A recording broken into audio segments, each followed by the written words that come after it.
नमस्कार, कैसे हैं आप सब? तो बिना किसी देरी किए शुरू करते हैं। सभी लोग थके हुए और बेसहारा नजर आते हैं। उन सभी के चेहरे पर धूल होती है और कपड़ों पे खून लगा होता है। अब एक के बाद एक सभी लोग अपने मृत परिवार के सदस्यों और दोस्तों का अंतिम विधि निभाते हैं। वे अपने मृत परिवार वालों को दफन करते हैं और जो ज़ॉम्बीज़ की लाशें होती हैं उन्हें जला डालते हैं।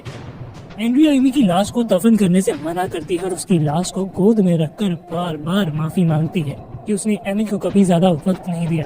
एंड्रिया बहुत देर तक रोती रहती है। ऐसे ही काफी देर तक एमी की लाश पर रोने के बाद एंड्रिया देखती है कि एमी का शरीर अब बदल रहा है। एंड्रिया समझ जाती है कि एमी अब एक ज़ॉम्बी में तब्दील होने जा रही है। इससे पहले कि एमी एक ज़ॉम्बी का रूप धारण करे और किसी को घायल करे, एंड्रिया उसे माथे के बीचों बीच गोली मार देती है। सभी एक साथ बैठकर अपनी परिस्थिति के बारे में विचार करते हैं और अब अलग अलग प्लान बनाते हैं कि यहाँ से अब क्या करना चाहिए। जब सब ऐसे बैठे होते हैं तब जिम सबको बताता है कि शायद उसे एक ज़ॉम्बी ने काटा है। ये सुनकर सब जिम से दूर भागते हैं। डेनियल जिम की ओर गन लेकर जाता है और गन को जिम के माथे की ओर इशारा करता है। डेनियल कहता है कि इससे पहले कि जिम एक ज़ॉम्बी का रूप धारण करे और सबको काटने और मारने लगे, उन्हें जिम को मार देना चाहिए। डेनियल गोली मारने ही वाला होता है कि तभी रिक बीच में आ जाता है और कहता है कि वह जीवित लोगों को नहीं मारेंगे। डेनियल रिक को मना करता है और अभी गन को जिम के माथे की ओर रखता है। रिक अब अपनी बंदूक निकालता है और डेनियल की तरफ इशारा करता है। डेनियल अब हंसता है कि रिक ने अभी कहा कि वह जीवित लोगों को नहीं मारेगा और अब वह डेनियल के सामने बंदूक डाल रहा है। डेनियल अपनी गन को जिम के माथे की ओर से हटा देता है। अब रिक को डर लगता है कि यह सर्वाइवल कैंप सुरक्षित नहीं है। वह सबको कहता है कि उन्हें वहां से चले जाना चाहिए। वह लोग पूछते हैं कि यहाँ से निकलकर कहाँ जाएंगे। वह कहता है कि उन सबको यहाँ से सीडीसी के फैसिलिटी जो कि जॉर्जिया में है वहाँ जाना चाहिए। वह कह रहा है कि सीडीसी में शायद इन्होंने इस बीमारी का कोई इलाज निकाल लिया होगा और वह वहाँ सुरक्षित भी रहेंगे। शैन इस बात से इनकार करता है। उसे लगता है कि यहाँ से बाहर जाना बिल्कुल भी सुरक्षित नहीं है। शैन रिक को समझाता है लेकिन रिक उसकी बात नहीं मानता। वह अब रिक की बीवी लोरी से कहता है कि वह रिक को समझाए कि यहाँ भी जाना सुरक्षित नहीं होगा। लोरी शैन से कहती है कि वह रिक की बात से सहमत है और वह उसे वहाँ से ना जाने के लिए मनाएगी।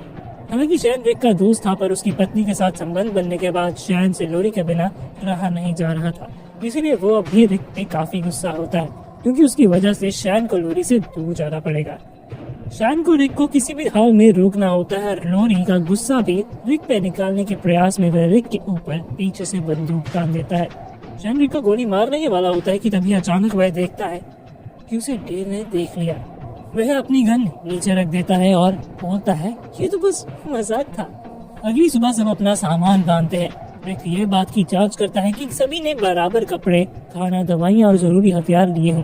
निकलने से पहले रिक मार्गन को वॉकी टॉकी द्वारा यह सूचना देता है कि एटलांटा अब सुरक्षित नहीं है और इसे सभी एटलांटा को छोड़कर सीडीसी आ जाना चाहिए। और दूसरी तरफ मोरालेस और उसका परिवार अपने दम पर बर्मिंघम जाने का चुनाव करते हैं। रिक यह सुनकर मोरालेस के थोड़े हथियार और थोड़े खाने की चीजें और दवाइयाँ दे देता है और बाकी के लोग सीडीसी की ओर बढ़ते हैं। रास्ते में उनकी गाड़ी खराब हो जाती है और सभी गाड़ी से नीचे उतरते हैं और रिक और ग्लेन गाड़ी को ठीक करने में लग जाते हैं। जिम अचानक कहता है कि उसे लगता है कि वह अब एक ज़ॉम्बी का रूप धारण करने वाला है। वह सबसे कहता है कि उसे गोली मार दे लेकिन रिक मना करता है। वह अभी अपने सिद्धांतों पर कायम रहना चाहता है। रिक जिम को वहीं एक पेड़ के नीचे छोड़ने का सुझाव रखता है। इस तरह उन्हें जिम को गोली भी नहीं मारनी पड़ेगी और जिम से उन्हें कोई खतरा भी नहीं होगा। जिम को वहीं एक पेड़ के नीचे छोड़कर सब सीडीसी की ओर जाते हैं।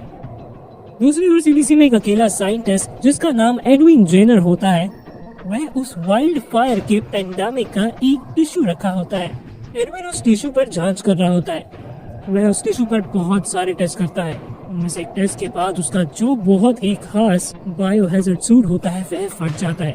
ये देखकर वह डर जाता है और टिश्यू से बचने के लिए कोई इंतजाम करता है।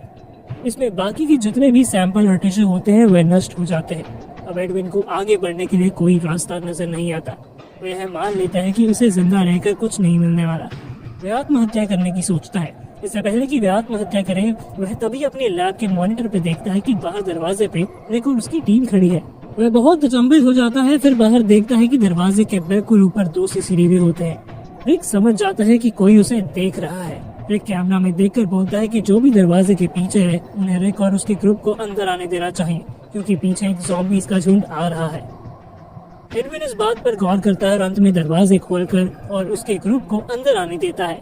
और उसके बाद ये सीन यहीं कट हो जाता है। फिर एक फ्लैशबैक दिखाया जाता है। इस फ्लैशबैक में शैन वॉल्श ये सुनिश्चित कर रहा होता है कि बेहोश रिक को अस्पताल में बराबर सुविधाएं मिल रही हैं। अब वर्तमान में यह बताते हैं कि रिक और उसका ग्रुप सीडीसी पहुंच चुके हैं और वहां सीडीसी के अकेले साइंटिस्ट एडविन जेनर की मदद से आगे का प्लान कर रहे होते हैं।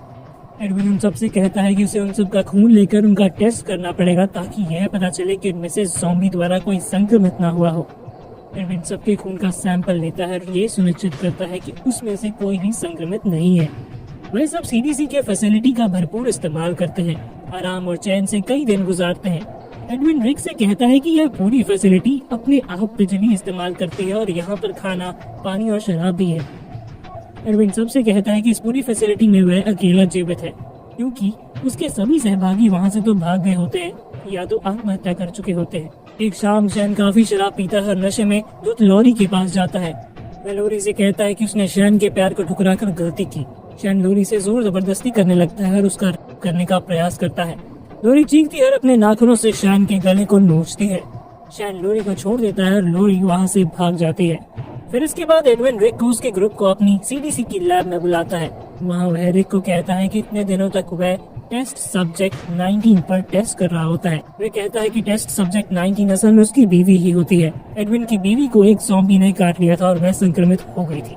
इससे पहले कि उसकी बीवी एक ज़ॉम्बी में तब्दील होती, वह एडविन से कहती है कि उस पर टेस्ट करे ताकि इस बीमारी का उन्हें कोई उपाय मिले। एडविन बताता है कि इस टेस्ट से उसे पता चला जब कोई जीवित प्राणी या ज़ॉम्बी के इन्फेक्शन द्वारा संक्रमित होते हैं तो उनका दिमाग और शरीर कुछ देर तक मर जाते हैं और थोड़ी देर बाद दिमाग फिर से जीवित होता है और शरीर भी एक ज़ॉम्बी का रूप धारण कर देता है। एडविन का पूरी दुनिया के मशहूर साइंटिस्ट से संपर्क में रहता है और उन्हें अपनी खोज के बारे में बताता है, लेकिन एक के बाद एक सभी दुनिया की फैसिलिटीज शांत हो जाती है और एडविन को यकीन हो जाता है कि बाकी की फैसिलिटीज पे ज़ॉम्बी का हमला हुआ है। अब एडविन और रिक के ग्रुप को पता चलता है कि फैसिलिटी के फ्यूल रिजर्व्स खत्म हो रहे होते हैं और जैसे ही वह खत्म होंगे पूरी फैसिलिटी अपने आप ब्लास्ट और तबाह हो जाएगी। ये पहले से ही उस फैसिलिटी में डाला गया होता है ताकि फैसिलिटी में जो भी हानिकारक और जहरीले पदार्थ होते हैं वह नष्ट हो जाए। एडविन पूरी बिल्डिंग को बंद कर देता है। रिक और उसके ग्रुप को वहां से जाने के लिए मना करता है। एडविन कहता है कि जब यह पूरी फैसिलिटी नष्ट होगी तो वह इतनी जल्दी होगा कि उनकी मौत बहुत ज्यादा जल्दी हो जाएगी और उन्हें मौत से तकलीफ नहीं होगी।